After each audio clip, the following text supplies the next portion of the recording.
Bueno, el día de hoy estamos celebrando algo especial. Es una celebración que marca un antes y un después en la vida de la Iglesia de Dios. ¿Y por qué? ¿Por qué es tan importante esta fecha? Bueno, haciendo un poquito de historia, bueno, es la fiesta del Pentecostés. ¿Qué es el Pentecostés? Pero esta fiesta para muchos no están tan familiarizados. Para ponernos un poquito en contexto, tendríamos que hacer algo de historia. Y en el libro de Deuteronomios, en el capítulo 16, y se menciona en el Antiguo Testamento todas estas fiestas, pero aquí como que las resume. Nos dice que en la antigüedad se celebraban 3 fiestas, y estas se celebraban porque Dios las había establecido. Dios es un Dios de fiesta, de gozo, de alegría, algo que nos debe caracterizar a los cristianos, porque muchas veces nuestras fiestas, al son de que no tenemos que ser como el mundo, que no tenemos que hacer esto o cualquier cosa, nuestras reuniones se han tornado a veces apagadas, tristes, y hay un dicho que dice que son fiestas cristianas, porque no hay ese gozo y esa alegría, pero está en contra de lo que dice la Biblia. O sea, la Biblia dice y habla de un Dios que le gusta la fiesta, la celebración, las carnitas así ricas. Dice que tenía que sacrificar y el grosor era para él, o sea, se agarraba lo mejor también, pero lo compartía. Y hoy podemos disfrutar de estas fiestas con libertad, con gozo, con alegría. Y había estas 3 fiestas. Una de ellas, bueno, tienen que ver con el ciclo agrícola, pero que algunas coincidían con hechos históricos del pueblo de Israel. Estamos hablando de la fiesta de la Pascua y los panes sin levadura. Eran la primera fiesta. Y esta fiesta la tenemos muy presente nosotros. Por una u otra situación no somos ajenos, porque para nosotros la conocemos comúnmente, tanto creyentes como no creyentes, como la Semana Santa. Sí, todos estamos de acuerdo que conocemos esta festividad. A lo mejor no sabemos por qué, pero los judíos la celebraban porque era su día de la independencia, por así decirlo. Era cuando Dios los había sacado de Egipto. Y ellos celebraban la Pascua. Para la iglesia cristiana, para nosotros, el mundo cristiano tiene un significado todavía más profundo, todavía más hermoso, porque Jesús dio su vida por nosotros. En la Pascua nosotros recordamos la muerte y resurrección de Cristo, el amor que lo llevó a dar su vida y su poder y autoridad que le dio el poder tomar su vida y vencer a la muerte. Y con eso nos dio perdón, nos dio libertad, nos dio tranquilidad y nos reconcilió con el Padre. Entonces esa era la primera fiesta de los judíos y es una también que nosotros celebramos. La última fiesta era la fiesta de los tabernáculos, que les recordaba a los judíos cuando ellos moraban, habían habitado en tiendas, en campañas. Les recordaba su peregrinaje por el desierto y tenía un significado muy profundo. Durante ese peregrinar Dios los guiaba, Dios les decía cuándo avanzar, cuándo detenerse, Dios los sustentó con maná, con codornices, Dios les proveyó agua. Era un significado muy profundo para ellos y para nosotros también como cristianos, como hijos de Dios. Tiene un significado especial esta conmemoración, porque nos recuerda que también somos peregrinos en esta tierra, que Dios nos ha llamado a tomar sus promesas y que en ese camino no nos deja, no nos dice ahí te encargo que llegues para allá, sino que nos va acompañando, nos da de su gracia, nos alimenta, nos provee, nos sustenta, tanto física como moral como espiritualmente. Entonces esa era la última fiesta, la fiesta de los tabernáculos, la fiesta de las tiendas. Pero entre esas dos había una fiesta que se llama la fiesta del Pentecostés, que es lo que estamos recordando. Se llama también fiesta de las semanas. ¿Por qué? Porque se contaban 7 semanas después de la Pascua. O sea, de que celebraban la Pascua, tenían que contar 7 semanas y ahí celebraban también una fecha de agradecimiento por las cosechas, las primeras frutos, los primeros cereales. Y para nosotros tiene un significado también muy especial, porque para la iglesia, para nosotros, marca un antes y un después. ¿Y qué quiero decir con este antes y después? Que nuestra vida no puede seguir igual. Y no es una metáfora, no es algo idílico, tiene que ser una realidad. ¿Por qué? Bueno, en el capítulo 1 del libro de Hechos, en el versículo 8 dice, pero recibirán poder. Y ese pero recibirán poder marca un antes y un después. Hay palabras que nos permiten discernir, inferir que antes de eso había algo y después de eso había otra cosa. Por ejemplo, me explico. En Salmo 92:13 dice, trasplantados a la casa del Señor, florecerán en los atrios de nuestro Dios. Y el 14 todavía es más bonito, bueno, también es muy bonito. Dice, incluso en la vejez producirán fruto, seguirán verdes y llenos de vitalidad. O sea, pero la palabra clave es trasplantados. No sé, a mí me gusta mucho ir al detalle, porque trasplantados quiere decir que hemos sido plantados, o sea, estábamos en otro lugar, no lo dice, pero la palabra trasplantar quiere decir que antes estábamos, ¿qué? Plantados en otro lado. ¿Sí estamos de acuerdo? Y cuando estábamos plantados en otro lado, por consecuencia natural, nuestras raíces estaban en otro lado. Y siguiendo con esta lógica, si nuestras raíces estaban en otro lado, nos alimentábamos de eso que había allí y que pudiera haber sido temor, tristeza, dudas, desconsuelo, confusión. Pero cuando dice trasplantados a la casa de Jehová, entonces quiere decir que ahora estamos plantados ¿en dónde? En la casa del Señor. Y al estar plantados allí, ¿qué podemos inferir? Que nuestras raíces, ¿de dónde se están alimentando? De lo que hay en la casa del Señor. Entonces, ¿qué hay en la casa del Señor? Hay gozo, hay alegría, hay paz, hay seguridad, hay tranquilidad. Y más aún, nos complementa el versículo siguiente. Dice, incluso en su vejez aún producirán fruto y seguirán verdes y llenos de vitalidad. ¿Cuántos se sienten que ya pasó su mejor época? ¿Cuántos están a lo mejor diciendo es que ya pasó mi oportunidad, dejé pasar el momento? Y nuestra mente nos evoca, si hubiera hecho esto, si hubiera hecho aquello, pero ya pasó. Pero no, dice que si estás plantado en la casa del Señor, aún en tu vejez, aún cuando pienses que ya pasaron tus mejores momentos, aún en ese momento serás fructífero, producirás y seguirás verde y lleno de vitalidad. ¿Cuántos piensan que esta es una buena noticia? Las esposas que tienen a su viejito estarán llenos de vitalidad. Estarán, porque yo todavía estoy joven, o sea, cuando llegue también, pero voy a estar lleno de vitalidad.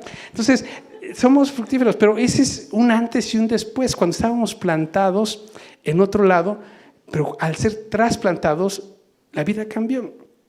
Y esta palabra de, pero recibirán poder. ¿Qué podemos inferir de esto? A ver, si recibimos poder es porque ¿lo teníamos o no lo teníamos? No lo teníamos. Entonces, ¿qué pasaba antes de ese no tener poder? Cuando Jesús dice esta promesa, la dice en un momento especial para sus seguidores. Jesús había pasado 7 semanas antes, o algunas semanas antes, por un momento que marcó la vida de sus seguidores. Ese era el antes. Ellos tenían una expectativa diferente de Jesús. Ellos estaban cargados de una enseñanza, de una cultura, de una palabra donde les habían dicho que en medio de su esclavitud iba a venir un Mesías y los iba a liberar. Cuando ven a un hombre que hace milagros, que resucita personas, que sana enfermos, que alimenta a miles, que habla y la tempestad se calma, que le ordena al viento que se calme y el viento cesa, como que les empieza a entrar el gusanito. ¿Será que estamos viviendo esa época, esa promesa se cumplirá en nuestra generación. Y empieza a crecer esa expectativa y empieza a moverse una inquietud así como entre festejo, entre duda, entre inquietud. Y ustedes recuerdan, en la Semana Santa inicia con el Domingo de Palmas, que así lo conocemos todos, que es cuando Jesús hace su entrada triunfal a Jerusalén y los niños cortan ramas de los árboles y la tienden a su paso, y los hombres se quitan su capa y la tienden, y va Jesús montado y todos dicen, sí, sí es, o sea, nos va a liberar de los romanos, ya vamos a dejar de pagar impuestos, vamos a echar fuera de nuestra ciudad a estos pecadores incircuncisos y vamos a ser libres y se va a establecer el reino y va a venir uno que nos va a gobernar y es de la casa de David y su reino no va a tener fin. Y empiezan, y unos días después a este hombre que causó este alboroto lo matan. ¿Cómo creen que se sintieron? Ese ánimo, esa efervescencia, esa expectativa, ¡pum! Como cuando el América ya está ganando y de repente nos echan fuera. O como Checo Pérez, que es el rey de las carreras callejeras, me choca su carro. O sea, chin. Y ahí se apaga todo. Pero este sigue siendo el antes. ¿Cómo estaban estos discípulos? Los evangelios son ricos en decirnos cómo se sentían. Lucas 23, 55 al 56, hablando de las mujeres, dice, luego se fueron a sus casas y prepararon especias y ungüentos para ungir el cuerpo de Jesús. ¿Qué quiere decir esto? Ya no daban mayor expectativa. Murió y hasta aquí. Vamos a lo que sigue, vamos a preparar su cuerpo para la descomposición, porque hasta aquí llegó. Nuestro amigo, nuestro maestro, nuestro profeta, al que pensábamos que nos iba a quitar el yugo, hasta aquí llegó. Y se van. Después regresan las mujeres y ahí mismo en Lucas 23, 5 dice que las mujeres cuando regresan ven a dos hombres afuera de la tumba y dice que quedaron aterradas. Hay miedo todavía. No saben qué pasó con el cuerpo de su maestro. Luego corren y van y encuentran a los discípulos y les dice lo que ellas vieron, que más bien no vieron nada, no vieron el cuerpo de Jesús, pero les cuentan eso y los hombres dicen en el versículo 11 del 23, pero para los hombres el relato les pareció una tontería y no les creyeron.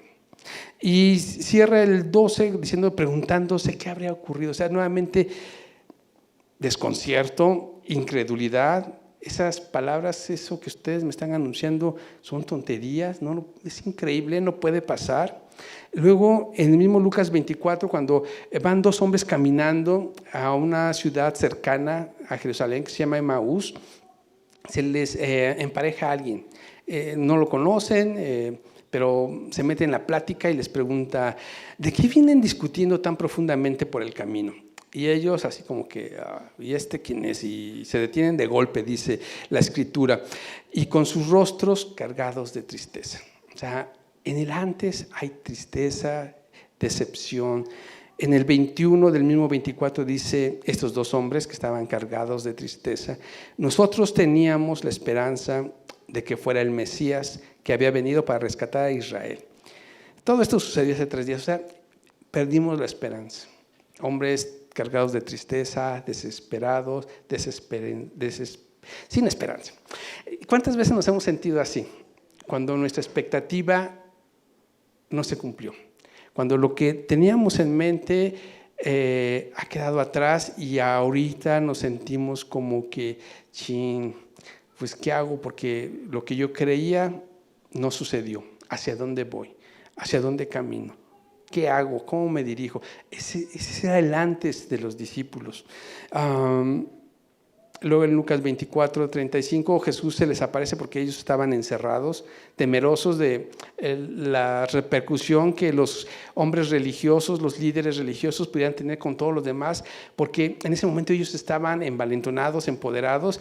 Hablo de los sacerdotes, de los fariseos, de los saduceos, que seguramente pensaban, si ya matamos a su líder, todos los demás ahora va a ser fácil. Entonces, el pueblo ya no los va a respaldar, el pueblo ya no los va a seguir, ahora están en nuestras manos. Y en ese embalonamiento que tenían estos hombres, los discípulos, ¿cómo reaccionaron? Escondidos, encerrados. Y dice que dentro de esa habitación se les aparece Jesús. ¿Y cómo reaccionan? Con resucitó, qué bueno. No, dice que quedaron espantados, asustados y temerosos. Pensaban que veían un fantasma. O sea, sigue siendo el antes.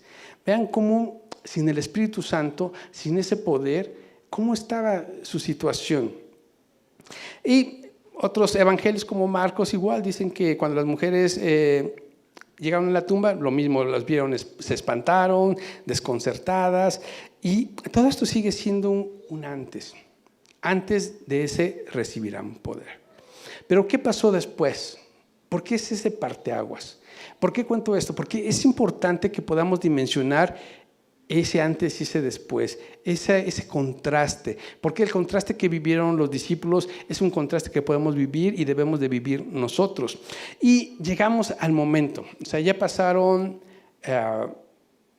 casi 49 días y están reunidos porque Jesús en el día 40 empieza a animarlos durante ese tiempo, les empieza a hacer milagros, empieza a consolarlos, y ellos como que empiezan a cambiar su mente, pero todavía no se la creen.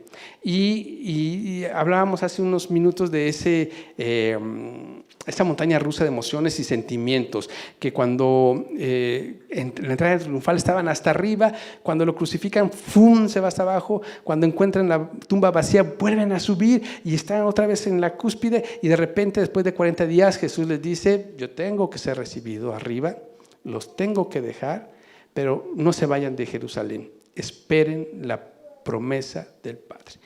Y nuevamente Jesús es tomado y ellos lo ven al cielo, que se va.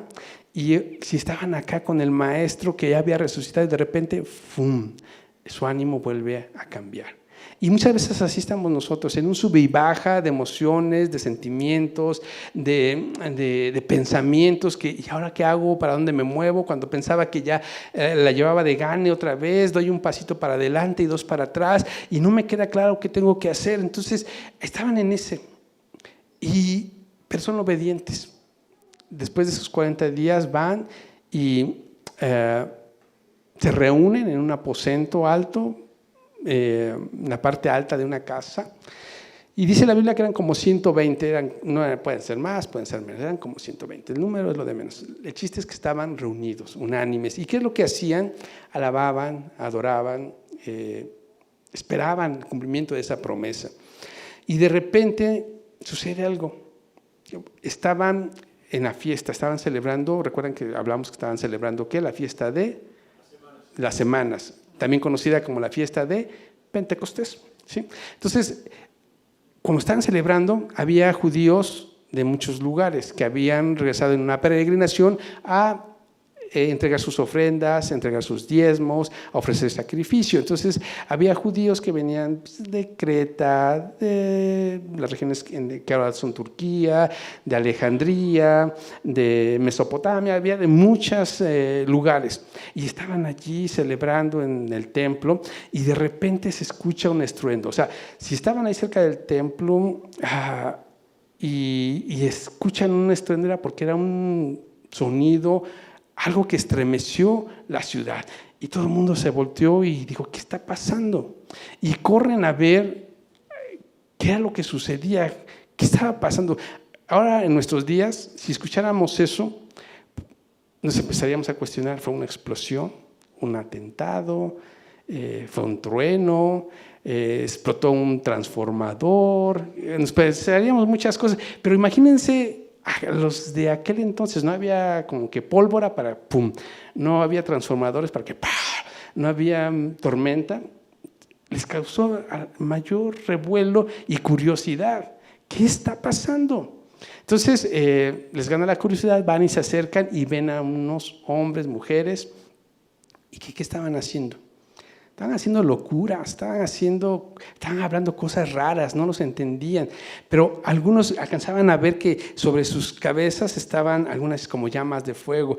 Pero otros empiezan a decir, ¡ay, qué bárbaros! Ya ni la muelan, son las 9 de la mañana y ya están hasta atrás. Y no entienden lo que pasa, pero algo sucede porque ese estruendo, esas lenguas como de fuego que están sobre sus cabezas, no es normal y empieza a voltearse la historia. Y empieza el después.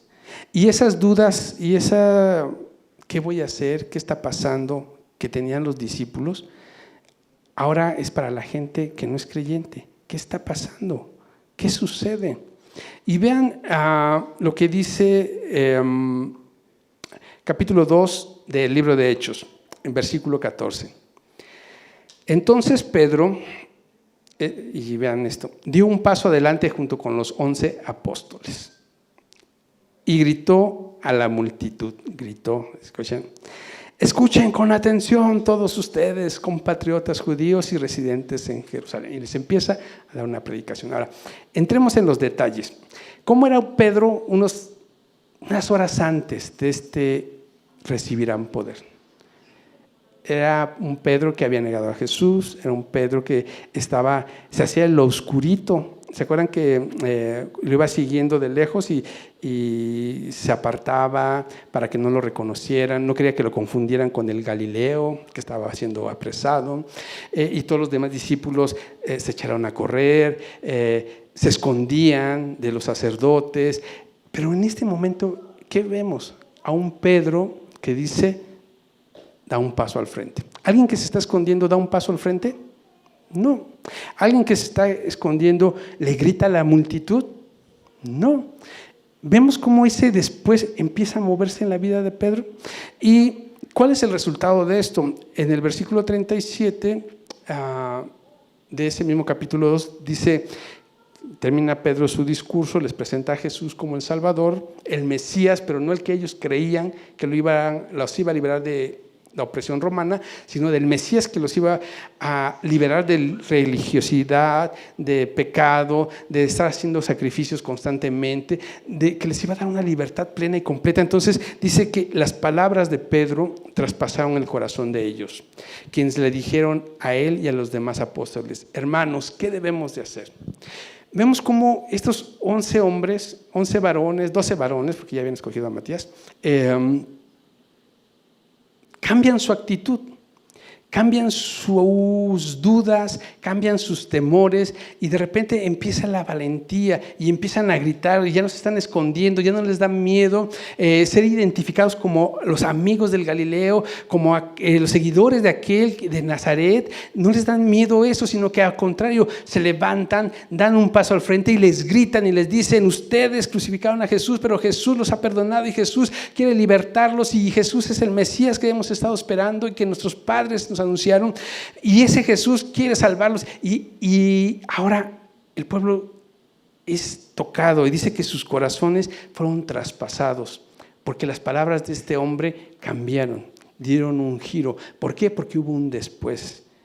¿Qué pasa más adelante? Ustedes pueden seguir leyendo el libro de Hechos y van a ver cómo estos hombres ya no son los mismos. Después de ese recibirán poder, empiezan a caminar por las calles, empiezan a sanar. Hombres que antes estaban escondidos en las sombras, ahora salen a la luz. Y dice la Biblia en Hechos que iban por las calles y la gente ponía a los enfermos a las orillas del camino para que aún la sombra de ellos los tocara y eran sanados. Imagínense. Ya no se escondían, ahora quería que la luz del sol les diera para que aún sus sombras sanaran a la gente, aún sus paños, sus pañuelos, sus cintos. Les decía, mira, no puedo ir, pero mira, llévales esto, y llevan la unción que he recibido del Padre, y la gente sanaba. Y se vuelve algo que trastorna y transforma al mundo, pero eso sucede aún cuando la gente seguía incrédula. Pero ¿qué es lo que necesitaban? Necesitaban un después de recibirán poder. Esta plática va a ser muy corta. Quisiera nada más resaltar algunos puntos del Pentecostés, del Espíritu Santo. Primero, el Pentecostés, el Espíritu Santo, es un regalo del Padre. Dice Hechos 1:4. Una vez, mientras comía con ellos, o sea, Jesús les ordenó: no se vayan de Jerusalén hasta que el Padre les envíe el regalo que les prometió, tal como les dije. ¿Qué leemos aquí? Que el Espíritu Santo es un regalo que el Padre nos prometió. El Espíritu Santo es una promesa y un regalo. Y al ser una promesa y un regalo, no tenemos que hacer nada. No tenemos que esforzarnos, no tenemos que hacer méritos, no tenemos que ganarnos con puntos, como si fuera un monedero electrónico donde hacemos buenas obras y entonces vamos ganando méritos, y cuando llegamos a cierto número, ahora sí lo puedo canjear por el Espíritu Santo. No, es un regalo. No hemos hecho nada ni podemos hacer nada para merecerlo. Simplemente es recibir ese regalo. ¿Nos queda claro entonces que el Espíritu Santo es un regalo? ¿No tenemos que hacer algo para recibirlo? No, ok, este es el primer punto. Segundo punto es poder. Dice Hechos 1:8, que ya lo hemos mencionado mucho, dice: pero recibirán poder cuando el Espíritu Santo descienda sobre ustedes. ¿Y después qué? Y después serán mis testigos y les hablarán a la gente acerca de mí en todas partes, en Jerusalén, en Judea, en Samaria, hasta el último de la tierra. Y recibirán poder.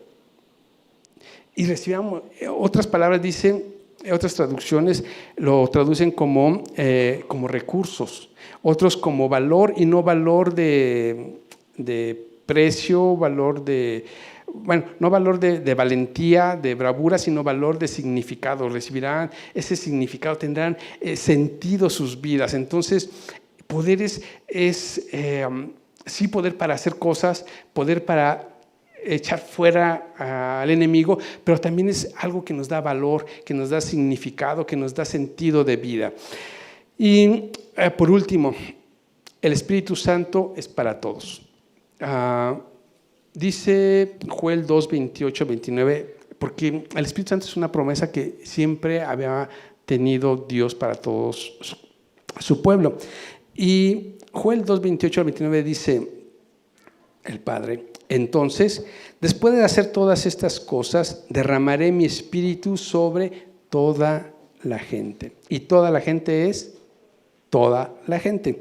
Y si les queda dudas qué es toda la gente, empieza a enumerar. Bueno, ¿y por qué es tan detallista o tan meticuloso el Padre al decir lo que sigue? Porque dice: sus hijos e hijas profetizarán, sus ancianos tendrán sueños y sus jóvenes tendrán visiones. En esos días derramaré mi espíritu aún sobre los sirvientes, hombres y mujeres por igual. ¿Por qué es tan específico en detallar? Si ya les había dicho, derramaré mi espíritu sobre toda la gente. Bueno, porque en aquel entonces, ustedes recordarán que los judíos, y bueno, no solo los judíos, mucha cultura, y aún incluso nosotros en nuestros días, porque bien que criticamos, pero no vemos nuestro presente, los hombres hacemos menos a las mujeres. En algunas regiones incluso no tienen derecho a votar, aún en nuestros días, por los usos y costumbres, las mujeres están relegadas.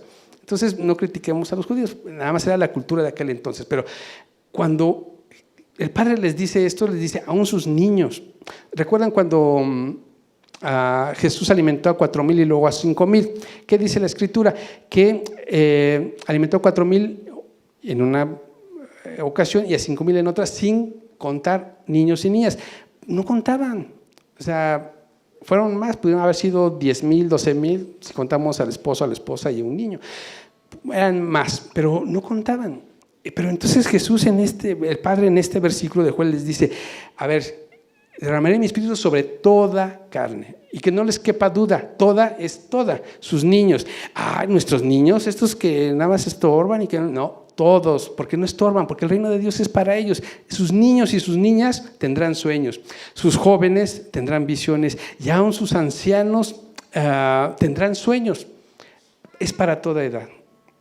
Bueno, ok, para toda edad, pero sigue diciendo el Padre: aún los sirvientes, hombres y mujeres por igual.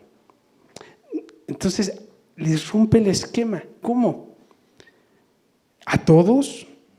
Desde el niño hasta el adulto, al anciano, hombre y mujer, siervo y libre, ¿A todos? Sí, a todos. Y muchas veces nosotros tenemos que romper con estas mentiras.